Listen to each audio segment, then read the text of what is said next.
नमस्कार। आज हम 11th क्लास का चैप्टर 8 वायुमंडल का संगठन एवं संरचना के कुछ महत्वपूर्ण प्रश्न उत्तर लेकर आए हैं जो अक्सर परीक्षा में पूछे जाते हैं। आशा है कि आप इसे ध्यानपूर्वक सुनेंगे। और अभी आपने हमारा चैनल अभी सब्सक्राइब नहीं किया है और आप चैनल पर नए हैं तो हमारे चैनल को सब्सक्राइब करें। तो आइए शुरू करते हैं। जलवायु के दो प्रमुख तत्वों के नाम बताइए। तो जलवायु को दो प्रमुख तत्व हैं, तापमान एवं वर्षा। नेक्स्ट क्वेश्चन है, ऑक्सीजन एवं कार्बन डाइऑक्साइड जैसे गैसें वायुमंडल में कितनी ऊंचाई तक पाई जाती हैं। तो कार्बन डाइऑक्साइड 90 किलोमीटर की ऊंचाई तक और ऑक्सीजन लगभग 120 किलोमीटर की ऊंचाई तक पाई जाती है। नेक्स्ट क्वेश्चन है कि वायु यातायात के लिए वायुमंडल की कौन सी परत सर्वाधिक उपयुक्त है। तो ये इसका उत्तर है समताप मंडल। नेक्स्ट क्वेश्चन है, कौन सी गैस सौर विकिरण को पृथ्वी की सतह तक तो आने देती है किंतु पार्थिव विकिरणों को रोक लेती है। तो यह है carbon dioxide gas. Next question है, वायुमंडल की सबसे अधिक मात्रा में उपस्थिति दो गैस कौन कौन सी हैं, उनके नाम बताओ और मात्रा भी लिखो। तो पहली है नाइट्रोजन, ये 78.8% पाई जाती है। और दूसरी गैस है ऑक्सीजन, यह है 20.95% पाई जाती है। नेक्स्ट क्वेश्चन है कि क्षोभ सीमा में हवा का तापमान कितना होता है। तो विषुवत वृत्त के ऊपर -80 डिग्री सेल्सियस और ध्रुवों के ऊपर -45 डिग्री सेल्सियस होता है। नेक्स्ट, कौन सी गैस हमें सूर्य से आने वाली पराबैंगनी किरणें विकिरण से बचाती है। तो यह ओजोन गैस है, यह हमें बचाती है। नेक्स्ट क्वेश्चन है कि वायुमंडल की कौन सी परत मानव जीवन के लिए सबसे अधिक महत्वपूर्ण है। तो यह क्षोभ मंडल सबसे अधिक महत्वपूर्ण है। वायुमंडल की कौन सी गैस जीवन के लिए सबसे अधिक महत्वपूर्ण है। तो यह ऑक्सीजन, जिसे हम सांस लेते हैं। तापमान की सामान्य ह्रास दर किसे कहते हैं। तो क्षोभ मंडल में 165 मीटर की ऊंचाई पर 1 डिग्री सेल्सियस तापमान गिर जाता है, इसे तापमान के सामान्य ह्रास दर कहते हैं। नेक्स्ट क्वेश्चन है कि आयन मंडल मानव के लिए किस तरह उपयोगी है। तो इस मंडल में विद्युत आवेशित आयन कण पाए जाते हैं, जिसके कारण पृथ्वी से भेजी गई रेडियो तरंगों को हम पुनः प्राप्त कर पाते हैं और यहाँ दूर संचार प्रणाली संभव हो पाती है। नेक्स्ट क्वेश्चन है कि वायुमंडल में उपस्थित वह कौन सी गैसें हैं जो रासायनिक प्रक्रिया में भाग नहीं लेती है। तो यह है क्रिप्टॉन, नियॉन और आर्गन, ये भाग नहीं लेती हैं। आयन किसे कहते हैं। आयन मंडल में उपस्थित गैस के कण विद्युत आवेशित होते हैं, ऐसे विद्युत आवेशित कणों को आयन कहते हैं। नेक्स्ट है कि मौसम तथा जलवायु में अंतर स्पष्ट कीजिए। तो मौसम तापमान, वर्षा, वायुदाब, आर्द्रता, वायु की दिशा, गति आदि तत्वों को औसत की छोटी समय अवधि तथा छोटे क्षेत्र के लिए ज्ञात करना मौसम कहलाता है। और जलवायु मौसम के तत्वों का औसत लंबी समय अवधि तथा बड़े क्षेत्र के लिए ज्ञात करना जलवायु कहलाता है। एरोसोल्स से क्या तात्पर्य है। एरोसोल्स से क्या तात्पर्य है। तो वायुमंडल में जल कण, कार्बन डाइऑक्साइड, ओजोन, जियोन, क्रिप्टॉन, नियॉन, आर्गन तथा बड़े ठोस कण मिलकर एरोसोल्स कहलाते हैं। नेक्स्ट क्वेश्चन है कि वायुमंडल के संगठन की संक्षेप में व्याख्या कीजिए या स्पष्ट करें। तो यह है कि वायुमंडल मुख्यतः गैसों, जलवाष्प एवं धूल कणों से बना है। वायुमंडल की गैसों का अधिकांश भाग नाइट्रोजन जो 78.8% एवं ऑक्सीजन 20.95% से युक्त है। इसके अतिरिक्त मुख्य गैसें जैसे कार्बन डाइऑक्साइड, आर्गन एवं ओजोन आदि हैं जो सभी गैसों का महत्व है। ये गैसें जिस निश्चित अनुपात में है वह बना रहना चाहिए।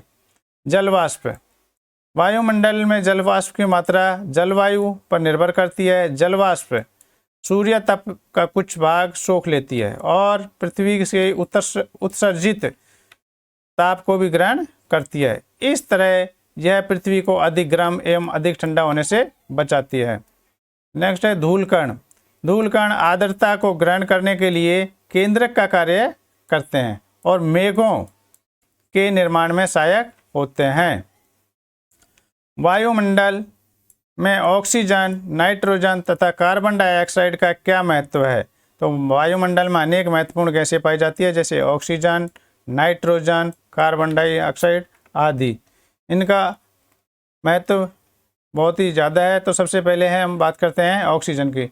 यह जीवनदायिनी गैस मानी जाती है क्योंकि इससे हम सांस लेते हैं। इसके बिना हम जिंदा नहीं रह सकते, क्योंकि इसके बिना हम सांस नहीं ले सकते। अन्य पदार्थों के साथ मिलकर यह जलने का कार्य करती है।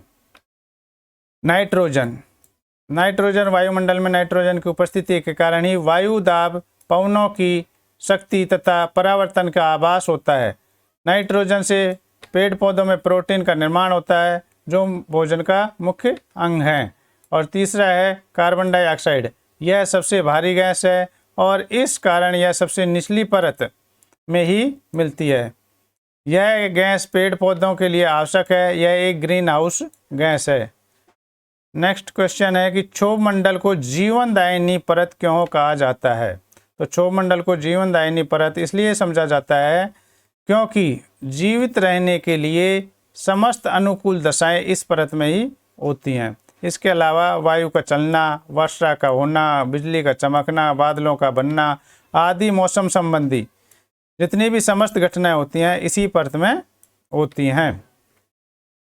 नेक्स्ट कि वायुमंडल में धूल के कणों का क्या महत्व है? तो वायुमंडल में वायु की गति के कारण सूक्ष्म धूल के कण उड़ते रहते हैं।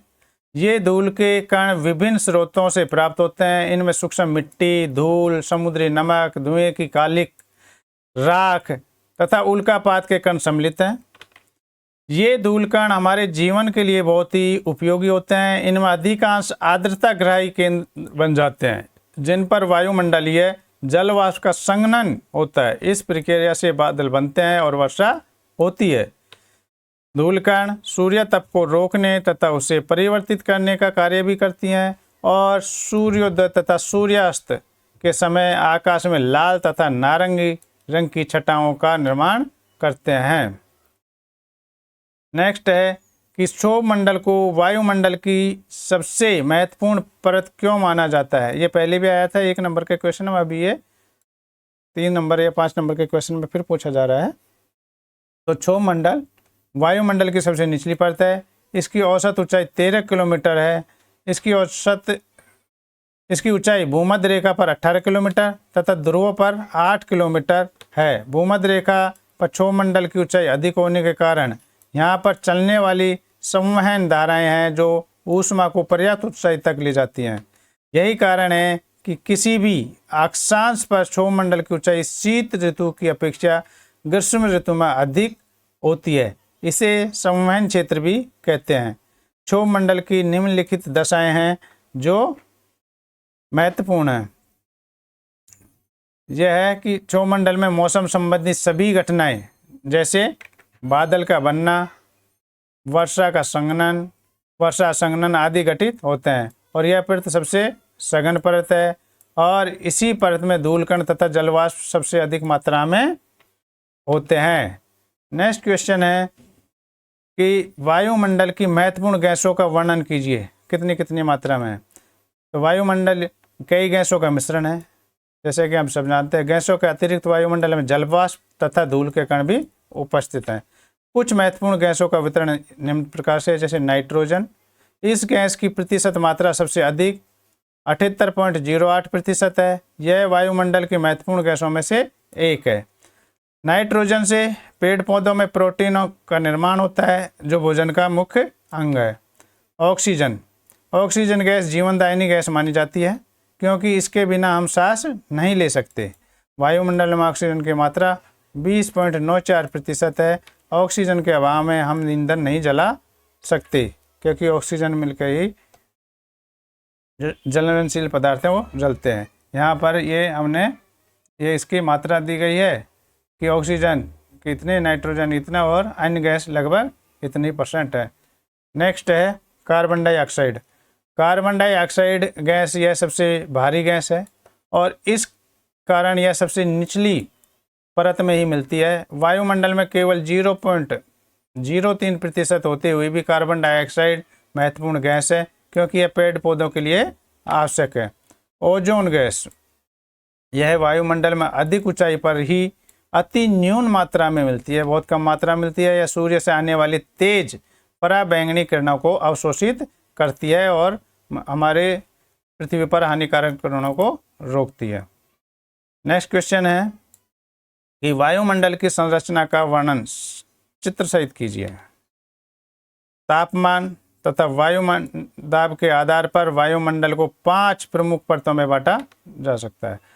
रासायनिक संगठन के आधार पर वायुमंडल 2 विस्तृत परतों में होमस्फीयर तथा एस्ट्रोस्फीयर में विभक्त हैं। तो सबसे पहले है क्षोभमंडल। यह वायुमंडल की सबसे निचली परत है, जो पहले भी बताया था। इसकी औसत ऊंचाई 13 किलोमीटर है और इसकी औसत भूमध्य रेखा पर 18 किलोमीटर है तथा ध्रुवों पर इसकी है जो 8 किलोमीटर है। ऋतु तथा मौसम से संबंधित घटनाएं इसी परत में होती हैं, इसलिए यह मानव के लिए उपयोगी भी है। समताप मंडल, यह परत 50 किलोमीटर तक विस्तृत है। इसके निचले भाग में 20 किलोमीटर की ऊंचाई तक तापमान में कोई परिवर्तन नहीं आता, इसलिए इसे समताप कहते हैं। समताप का मतलब समान, बराबर। इसके ऊपर 50 किलोमीटर की ऊंचाई तक तापमान में वृद्धि होती है। इस परत के निचले भाग में ओजोन गैस उपस्थित है, जो सूर्य से आने वाली पराबैंगनी किरणों का अवशोषण करती हैं। नेक्स्ट है मध्यम मंडल। इस परत का विस्तार 50 से 90 किलोमीटर की ऊंचाई तक है। इस परत में ऊंचाई के साथ तापमान में गिरावट आती है। नेक्स्ट आयन मंडल। आयन मंडल में इस परत का विस्तार 100 किलोमीटर से 400 किलोमीटर तक है। यहाँ पर उपस्थित गैस के कण विद्युत आवेशित होते हैं, इन्हें आयन कहते हैं। आयन मंडल पृथ्वी से प्रेषित रेडियो तरंगों को परावर्तित करके पृथ्वी पर वापस भेज देते हैं। बाह्य वायुमंडल। आयन मंडल के ऊपर वायुमंडल की सबसे ऊपरी परत है, जिसे बाह्य मंडल कहते हैं। इस परत में वायु बहुत ही विरल है और धीरे धीरे बाह्य अंतरिक्ष में विलीन हो जाती है। ये आपको चित्र के माध्यम से यहाँ पर परतों के बारे में बताया गया है।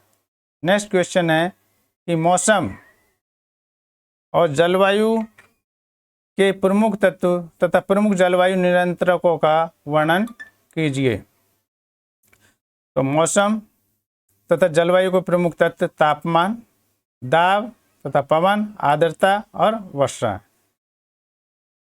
जलवायु के तत्व स्थान स्थान पर भिन्न होते हैं, अलग अलग जगह पर अलग अलग होते हैं। इन्हें जलवायु नियंत्रक प्रभावित करते हैं। ये जलवायु नियंत्रण कौन कौन से हैं, यहाँ पर इनकी चर्चा की जा रही है, तो ध्यान से सुने। अक्षांश अथवा सूर्य, दूसरा है स्थल तथा जल का वितरण, तीसरा है पवन, चौथा है ऊंचाई, नेक्स्ट पर्वतीय बाधा, महासागरीय जलधाराएं और अन्य विभिन्न प्रकार के तूफान। नेक्स्ट क्वेश्चन है कि पृथ्वी के धरातल पर तापमान के वितरण को प्रभावित करने वाले कारकों का वर्णन कीजिए। तापमान के वितरण को प्रभावित करने वाले कारक, तो ऊष्मा किसी पदार्थ कणों में अणुओं की गति को दर्शाती है। वही तापमान किसी पदार्थ या स्थान के गर्म या ठंडा होने या डिग्री में माप किसी भी स्थान पर वायु का तापमान निम्नलिखित कारकों द्वारा प्रभावित होता है। यह अक्षांश, पहला अक्षांश। अक्षांश किसी भी स्थान या तापमान उस स्थान द्वारा प्राप्त सूर्य तप पर निर्भर करता है। सूर्य तप की मात्रा में अक्षांश के अनुसार भिन्नता पाई जाती है। दूसरा है उत्तंगता या ऊंचाई।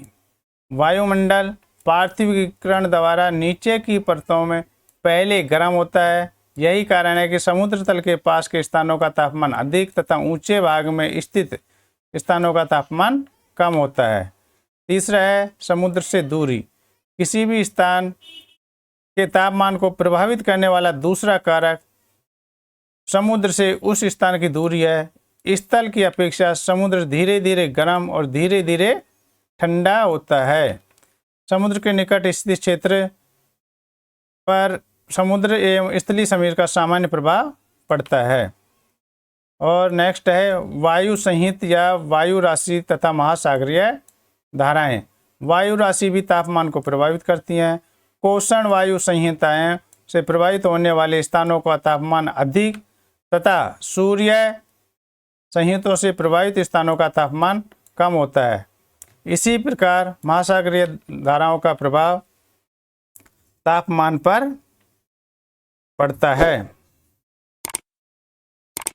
इस तरह से हम आज आपके सामने कुछ महत्वपूर्ण प्रश्न उत्तर लेकर आए हैं। आशा है आपको हमारा यह वीडियो पसंद आएगा और आपके लिए उपयोगी सिद्ध होगा। यदि आपने हमारे चैनल को अभी सब्सक्राइब नहीं किया तो चैनल को सब्सक्राइब करें और इस तरह के और वीडियो देखने के लिए बेल आइकन के बटन को दबाएं। धन्यवाद।